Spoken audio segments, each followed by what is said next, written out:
And the man responsible for coining the terms positive and negative to identify the different types of electric fields was Benjamin Franklin. And on this video, produced by David Roberts on his Quantum Boffin website, he shows one of the experiments that Franklin did to help identify negative and positive charges. Here we see Roberts rubbing two glass rods with a piece of silk, and as he puts the rods near each other, you see that they repel one another. Rubbing the rods actually created a force field in the rods which makes them repel.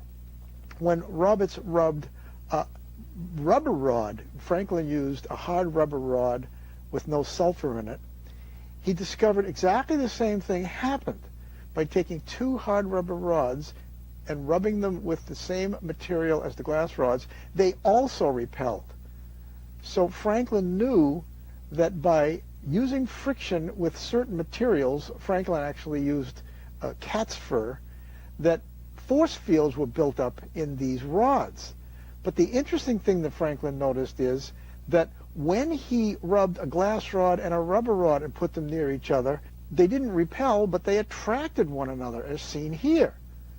This is a very interesting phenomenon, and even more interesting is that Franklin discovered that the material that was doing the rubbing, in this case a silk cloth, actually took on the opposite force field of the material it was rubbing. Notice this. When he puts the cloth near the glass rod after rubbing it, it attracts just like the hard rubber rod did. This made Franklin believe that some sort of what he imagined to be a fluid was being transferred between the object being rubbed and the object doing the rubbing.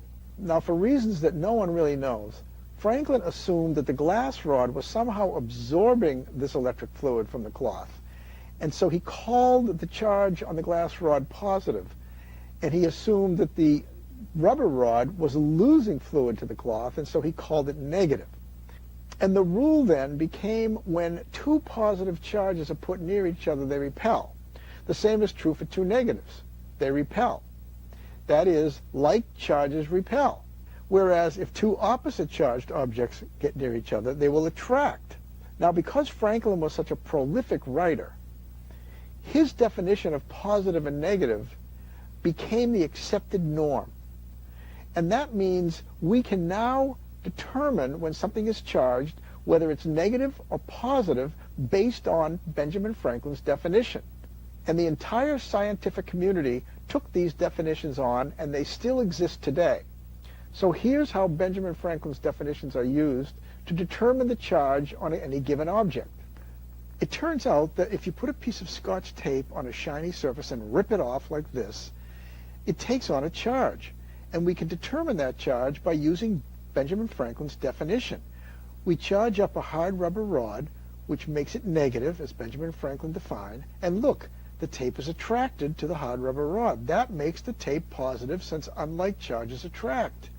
To confirm this, we charge up a glass rod and hold it up to the tape, and we find that the positive glass rod repels the tape. That means that for sure the tape is charged positively, since like charges repel. Now, if we take a piece of styrofoam and rub it, we find that the styrofoam takes on a negative charge. Don't forget, the tape is positive and attracts to the styrofoam, so the styrofoam is negative. Now, if we take an aluminum pie plate and place it on top of the negative styrofoam and touch it, a spark can be heard, although it's not audible in the video. But interestingly, when the pie plate is put near the tape, we find that the pie plate turns positive after touching it on the negative styrofoam. You see it's positive here because the tape is repelled and the tape is positive.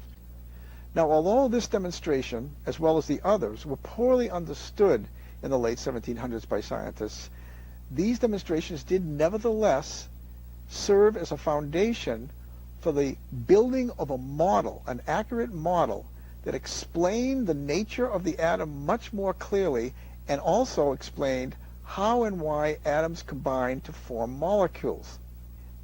And one of the most important experiments done to show the connection between electricity and atoms was the experiment we showed you in an earlier video in which we placed positive and negative electrodes in water and witnessed the separation of the molecule of water into its constituent atoms.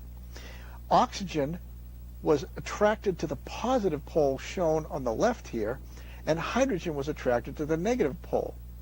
That implied to scientists that oxygen must have a negative charge since it was attracted to positive, and hydrogen must have a positive charge since it was attracted to the negative pole. This gave chemists the idea that elements had to be either negative or positive in order to attract one another to form molecules. In fact, after the periodic table was discovered, or invented, depending on your point of view, it was noticed that elements on the extreme left-hand side of the chart always tended to be positive when they formed molecules, while those on the right-hand side, excluding the last column of inert gases, those on the right-hand side always tended to be negative when they formed molecules.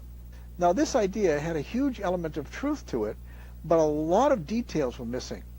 And those details were not uncovered until 1900, when this man, J.J. Thomson, discovered the source for the negative charge in atoms. And he called that source the electron. And in the next video, we will show you the experiment that he set up to make this discovery.